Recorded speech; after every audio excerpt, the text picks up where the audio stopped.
नमस्कार मित्रांनो, इन्व्हेस्टमेंट माहिती यूट्यूब चॅनलवर तुमच्या सगळ्यांचे स्वागत आहे. तर मित्रांनो, आजच्या व्हिडिओमध्ये आपण रेअर अर्थ मॅग्नेट वर एक जबरदस्त अपडेट आली आहे आणि मित्रांनो, आजच्या व्हिडिओमध्ये आपण तीच अपडेट बघणार आहोत.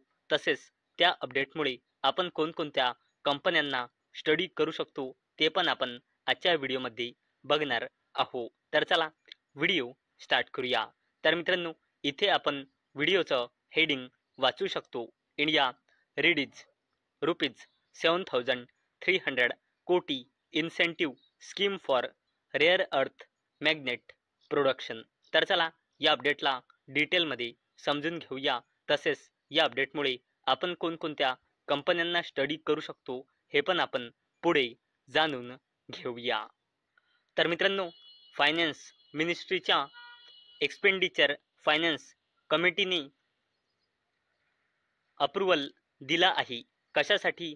7,300 कोटी रुपयांच्या इन्सेंटिव्ह स्कीमसाठी. आणि मित्रांनो, हा इन्सेंटिव्ह स्कीम आहे रेअर अर्थ मॅग्नेट प्रोसेसिंग युनिट आणि सप्लाय चेन्सला सेटअप करण्याचा. आणि मित्रांनो, या इन्सेंटिव्ह स्कीमला 7,300 कोटी रुपयांच्या इन्सेंटिव्ह स्कीमला फायनान्स मिनिस्ट्रीच्या एक्सपेंडिचर फायनान्स कमिटीकडून मंजुरी मिळाली आहे, अशी अपडेट गव्हर्नमेंट ऑफिशियल कडून येत आहे. आणि मित्रांनो, हे प्रपोजल लवकरच प्राईम मिनिस्टर नरेंद्र मोदी यांच्या अंतर्गत युनियन कॅबिनेटच्या समोर लवकरच हा इन्सेंटिव्ह स्कीमचा प्रपोजल मांडला जाईल. आणि मित्रांनो, या प्रपोजलमध्ये 6,500 कोटी रुपयांचा कॅपिटल एक्सपेंडिचर आहे.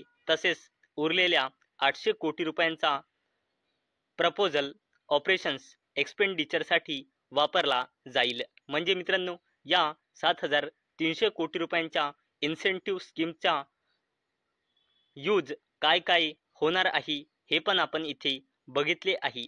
6,500 कोटी रुपये कॅपिटल एक्सपेंडिचरसाठी आणि उरलेला 800 कोटी रुपये ऑपरेशनल एक्सपेंडिचरसाठी.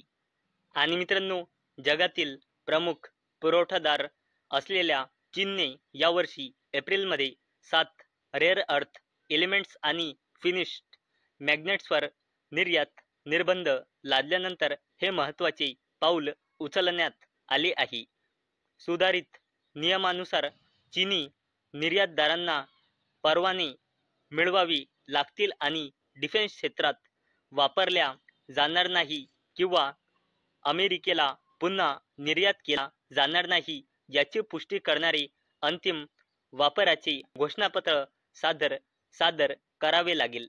आणि मित्रांनो, हा जो रेअर अर्थ एलिमेंट्स पासून परमनंट मॅग्नेट्स येतो, हा मित्रांनो खूप साऱ्या जबरदस्त बिझनेसमध्ये यूज होतो. जसे की फ्युचर ओरिएंटेड बिझनेस म्हणजे रिन्युएबल एनर्जीमध्ये, आपल्या फ्युचर ओरिएंटेड बिझनेस इलेक्ट्रिक व्हेकलमध्ये, इन्फ्रास्ट्रक्चर बिझनेसमध्ये, तसेच मित्रांनो स्पीकर्स, अशा खूप साऱ्या जबरदस्त कंपन्यांमध्ये याचा यूज होतो. आणि मित्रांनो, याच अपडेटमुळे ही 7,300 कोटी रुपयांची स्कीम इंडियन गव्हर्नमेंट लवकरच लॉन्च करणार आहे. आणि मित्रांनो, आपण म्हणजे इंडिया करंटली इम्पोर्ट करतो आपली पूर्ण रेअर अर्थ परमनंट मॅग्नेट्स. जे आपल्याला गरज आहे ते आपण करंटली पूर्णपणे बाहेर देशामधून आपल्या कंट्रीमध्ये इम्पोर्ट करतो. आणि मित्रांनो, गव्हर्नमेंटचा एस्टिमेट आहे की डोमेस्टिक डिमांड जे यावर्षी जवळपास 4,010 टन्स होती, ते 2030 पर्यंत डबल होणार आहे 8,220 टन्स, असे स्वतः गव्हर्नमेंटचा अंदाजा आहे. आणि मित्रांनो, त्याचमुळे या इन्सेंटिव्हला प्रमोट करत आहे इंडियन गव्हर्नमेंट. आणि मित्रांनो, या उपक्रमाचे नाव भारतात सेंटर्ड रेअर अर्थ परमनंट मॅन्युफॅक्चरिंगला प्रमोट करण्यासाठी योजना असे असण्याची शक्यता आहे. या उपक्रमाचे उद्दिष्ट पूर्णपणे स्वदेशी रेअर अर्थ परमनंट मॅग्नेट मॅन्युफॅक्चरिंग इकोसिस्टम स्थापित करणे असेल, ज्याची वार्षिक उत्पादन कॅपॅसिटी 6,000 टनापर्यंत असेल, जी भारताची देशांतर्गत मागणी पूर्ण करण्यासाठी पुरेशी असेल. सरकारी अधिकाऱ्यांच्या मते ही योजना 7 वर्षे चालण्याची अपेक्षा आहे. तर मित्रांनो, आपण आतापर्यंत व्हिडिओमध्ये बघितले की लवकरच आपल्याला रेअर अर्थ मॅग्नेट्स प्रोडक्शनला घेऊन एक 7,300 कोटी रुपयांची इन्सेंटिव्ह स्कीम पाहायला मिळू शकते. परंतु मित्रांनो, आतापर्यंत या स्कीमचे ऑफिशियल अनाउन्समेंट झालेली नाही.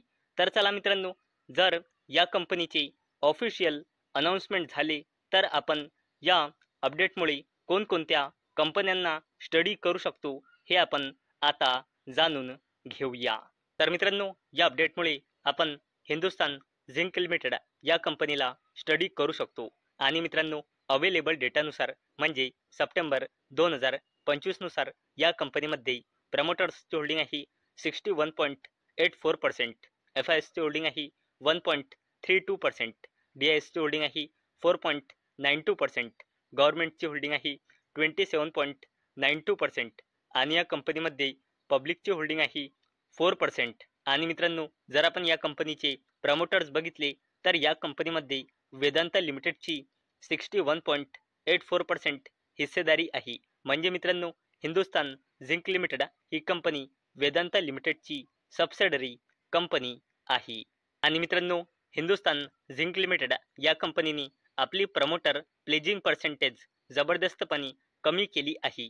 मार्च 2025 मध्ये या कंपनीमध्ये प्रमोटर प्लेजिंग पर्सेंटेज होती 93.50%.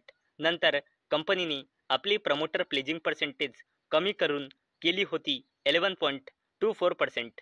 आणि मित्रांनो, आता अवेलेबल डेटानुसार हिंदुस्तान झिंक लिमिटेडमध्ये प्रमोटर्सची होल्डिंग आहे 61.84% आणि प्रमोटर प्लेजिंग पर्सेंटेज आहे फक्त 9.27%. आणि मित्रांनो, प्रमोटर प्लेजिंग पर्सेंटेज जशी जशी कमी होती हा त्या कंपनीसाठी एक पॉझिटिव्ह पॉईंट मानला जातो. तसेच मित्रांनो, या अपडेटमुळे आपण गुजरात मिनरल डेव्हलपमेंट कॉर्पोरेशन लिमिटेडला देखील स्टडी करू शकतो. आणि अवेलेबल डेटानुसार कंपनीमध्ये प्रमोटर्सची होल्डिंग आहे 74%, FISची होल्डिंग आहे 3.32%, DISची होल्डिंग आहे 0.76% आणि या कंपनीमध्ये पब्लिकची होल्डिंग आहे 21.92%. आणि मित्रांनो, GMDC मध्ये प्रमोटर प्लेजिंग पर्सेंटेज आहे 0%. तसेच मित्रांनो, नाल्को म्हणजे नॅशनल ॲल्युमिनियम कंपनी लिमिटेड या कंपनीला देखील आपण या अपडेटमुळे स्टडी करू शकतो. आणि अवेलेबल डेटानुसार कंपनीमध्ये प्रमोटर्सची होल्डिंग आहे 51.28%, FISची होल्डिंग आहे 15.06%, DISची होल्डिंग आहे 15.76% आणि पब्लिकची होल्डिंग आहे 17.90%. आणि मित्रांनो, ही कंपनी मित्रांनो गव्हर्नमेंट कंपनी आहे, म्हणून या कंपनीमध्ये प्रमोटर प्लेजिंग पर्सेंटेज 0च असणार याची खूप जास्त पॉसिबिलिटी असते.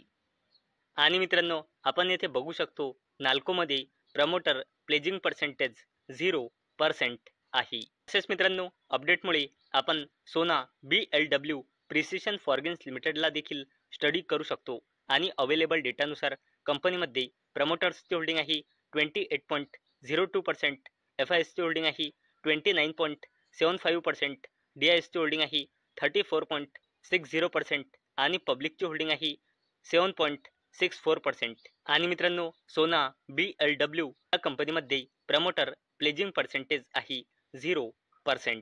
तर मित्रांनो, आजच्या व्हिडिओमध्ये आपण बघितले की इंडियन गव्हर्नमेंट लवकरच रेअर अर्थ मॅग्नेट्स प्रोडक्शनला घेऊन 7,300 कोटी रुपयांची इन्सेंटिव्ह स्कीम लॉन्च करू शकते.